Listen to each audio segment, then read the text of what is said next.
بسم اللہ الرحمن الرحیم۔ الحمد للہ رب العالمین، والصلاة والسلام علی سید المرسلین و خاتم النبیین، اما بعد۔ صحیح بخاری، باب کتاب الحیض، حدیث نمبر 316، اردو ترجمہ۔ عورت کا حیض کے غسل کے بعد کنگھا کرنا جائز ہے۔ ہم سے موسیٰ بن اسماعیل نے بیان کیا، کہا ہم سے ابراہیم بن سعد نے، کہا ہم سے ابن شہاب زہری نے اربع کے واسطے سے کہ حضرت عائشہ رضی اللہ عنہا نے بتلایا کہ میں نے نبی کریم صلی اللہ علیہ وسلم کے ساتھ حجۃ الوداع کیا۔ میں تمتع کرنے والوں میں تھی اور ہدی یعنی قربانی کا جانور اپنے ساتھ نہیں لے گئی تھی۔ حضرت عائشہ رضی اللہ عنہا نے اپنے متعلق بتایا کہ پھر وہ حائضہ ہو گئیں اور عرفہ کی رات آ گئی اور ابھی تک وہ پاک نہیں ہوئی تھیں، اس لیے انہوں نے رسول اللہ صلی اللہ علیہ وسلم سے کہا کہ حضور آج عرفہ کی رات ہے اور میں عمرے کی نیت کر چکی تھی۔ رسول اللہ صلی اللہ علیہ وسلم نے فرمایا کہ اپنے سر کو کھول ڈال اور کنگھا کر اور عمرہ کو چھوڑ دے۔ میں نے ایسا ہی کیا، پھر میں نے حج پورا کر لیا اور لیلۃ الحصبہ میں عبد الرحمن بن ابو بکر کو آن حضور صلی اللہ علیہ وسلم نے حکم دیا کہ وہ مجھے اس عمرے کے بدلے میں جس کی نیت میں نے کی تھی تنعیم سے دوسرا عمرہ کرا لائیں۔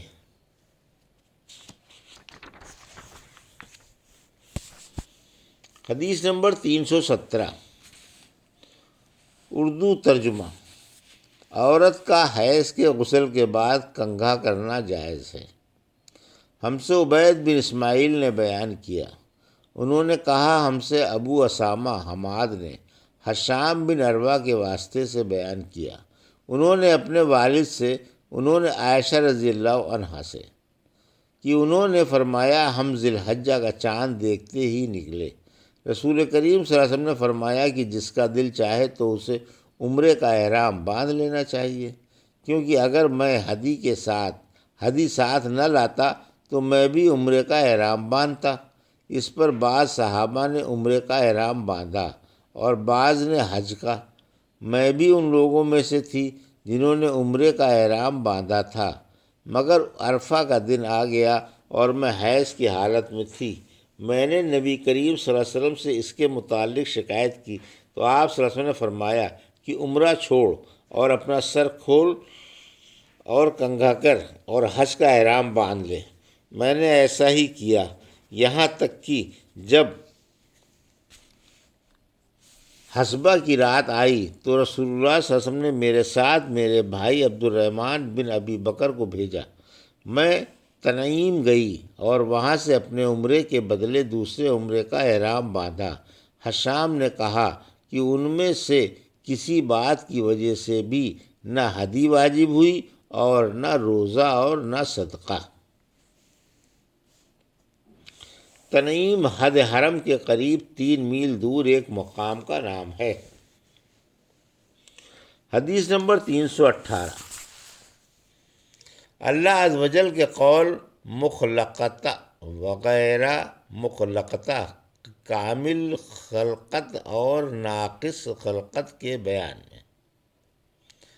ہم سے مسدد بن مرسر حد نے بیان کیا، کہا ہم سے حماد بن زید نے عبید اللہ بن ابی بکر کے واسطے سے وہ انس بن مالک رضی اللہ عنہ سے وہ نبی کریم صلی اللہ علیہ وسلم سے کہ آپ صلی اللہ علیہ وسلم نے فرمایا رحم مادر میں اللہ تعالیٰ نے ایک فرشتہ مقرر کیا ہے، وہ کہتا ہے اے رب اب یہ نطفہ ہے، اے رب اب یہ علقہ ہو گیا، اے رب اب یہ مفقہ ہو گیا۔ پھر جب خدا چاہتا ہے کہ اس کی حقیقت پوری کرے، اس کی خلقت پوری کرے تو کہتا ہے کہ مذکر یا مؤنث، بدبخت ہے یا نیک بخت، روزی کتنی مقدر ہے اور عمر کتنی۔ پس ماں کے پیٹ ہی میں یہ تمام باتیں فرشتہ لکھ دیتا ہے۔ حدیث نمبر 319، اس بارے میں کہ حائضہ عورت حج اور عمرے کا احرام کس طرح باندھے۔ ہم سے یحییٰ بن بکیر نے بیان کیا، انہوں نے کہا ہم سے لیث بن سعد نے بیان کیا، انہوں نے عقیل بن خالد سے، انہوں نے ابن شہاب سے، انہوں نے عروہ بن زبیر سے، انہوں نے عائشہ رضی اللہ عنہا سے، انہوں نے کہا ہم نبی کریم صلی اللہ علیہ وسلم کے ساتھ حجۃ الوداع کے سفر میں نکلے، ہم میں سے بعض نے عمرے کا احرام باندھا اور بعض نے حج کا، پھر ہم مکہ آئے اور آن حضرت صلی اللہ علیہ وسلم نے فرمایا کہ جس نے عمرے کا احرام باندھا ہوا اور ہدی ساتھ نہ لایا ہو تو وہ حلال ہو جائے، اور جس نے عمرے کا احرام باندھا ہو اور ہدی بھی ساتھ لایا ہو تو وہ ہدی کی قربانی سے پہلے حلال نہ ہوگا۔ جس نے حج کا احرام باندھا ہوا تو اسے حج پورا کرنا چاہیے۔ عائشہ رضی اللہ عنہا نے کہا کہ میں حائضہ ہو گئی اور عرفے کا دن آ گیا، میں نے صرف عمرے کا احرام باندھا تھا، مجھے نبی کریم صلی اللہ علیہ وسلم نے حکم دیا کہ میں اپنا سر کھول لوں، کنگھا کر لوں اور حج کا احرام باندھ لوں اور عمرہ چھوڑ دوں۔ میں نے ایسا ہی کیا اور اپنا حج پورا کر لیا۔ پھر میرے ساتھ آنا صلی اللہ علیہ وسلم نے عبد الرحمن بن ابی بکر کو بھیجا اور مجھ سے فرمایا کہ میں اپنے چھوٹے ہوئے عمرے کے عوض تنعیم سے دوسرا عمرہ کروں۔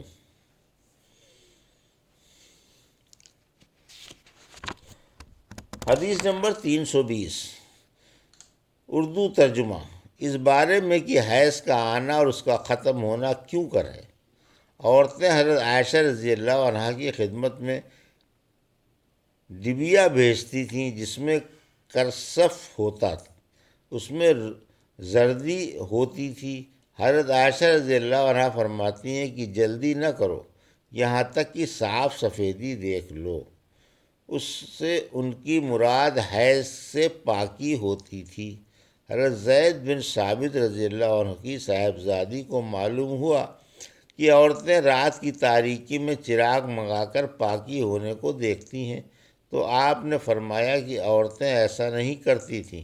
انہوں نے عورتوں کے اس کام کو معیوب سمجھا۔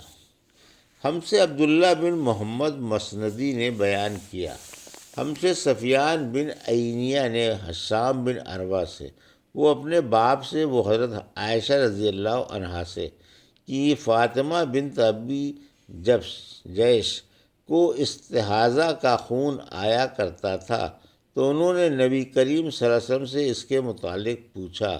آپ نے فرمایا کہ یہ رگ کا خون ہے اور حیض نہیں ہے، اس لیے جب حیض کے دن آئیں تو نماز چھوڑ دیا کرو، اور جب حیض کے دن گزر جائیں تو غسل کر کے نماز پڑھ لیا کر۔ حدیث نمبر 321، اس بارے میں کہ حائضہ عورت نماز قضا نہ کرے۔ اور جابر بن عبداللہ رضی اللہ عنہ اور ابی سعید خدری نبی کریم صلی اللہ علیہ وسلم سے روایت کرتے ہیں کہ حائضہ نماز چھوڑ دے۔ ہم سے موسیٰ بن اسماعیل نے بیان کیا، کہا ہم سے حمام بن یحییٰ نے، کہا ہم سے قتادہ نے، کہا مجھ سے معاذ بنت عبداللہ نے کہ ایک عورت نے عائشہ رضی اللہ عنہا سے پوچھا کہ جس زمانے میں ہم پاک رہتے ہیں یعنی حیض سے، کیا ہمارے لیے اسی زمانے کی نماز کافی ہے؟ اس پر عائشہ رضی اللہ عنہا نے فرمایا کہ کیا تم حرور یہ ہو، ہم نبی کریم صلی اللہ علیہ وسلم کے زمانے میں حائضہ ہوتی تھیں اور آپ ہمیں نماز کا حکم نہیں دیتے تھے؟ یا حضرت عائشہ رضی اللہ عنہا نے یہ فرمایا کہ ہم نماز نہیں پڑھتی تھیں۔ حدیث نمبر 322، حائضہ عورت کے ساتھ سونا جب کہ وہ حیض کے کپڑوں میں ہو۔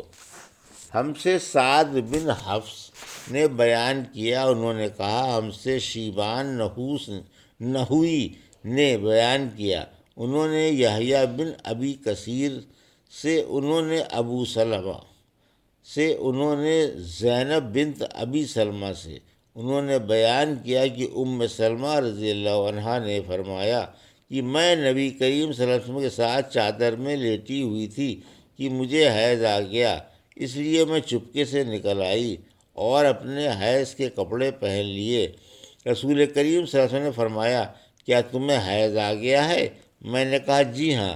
پھر مجھے آپ نے بلا لیا اور اپنے ساتھ چادر میں داخل کر لیا۔ زینب نے کہا کہ مجھ سے سلمہ نے بیان کیا کہ نبی کریم صلی اللہ علیہ وسلم روزے سے ہوتے اور اسی حالت میں ان کا بوسہ لیتے، اور میں نے اور نبی کریم صلی اللہ علیہ وسلم نے ایک ہی برتن میں جنابت کا غسل کیا۔ یہ تھی صحیح بخاری باب کتاب الحیض کے حدیث نمبر 316 سے 322 کا اردو ترجمہ جو ابھی آپ نے سماعت فرمایا۔ اللہ سے دعا ہے کہ اللہ ہمیں ان حدیثوں کی صحیح سمجھ عطا فرما اور ان کے مطابق زندگی گزارنے کی توفیق عطا فرما، آمین یا رب العالمین۔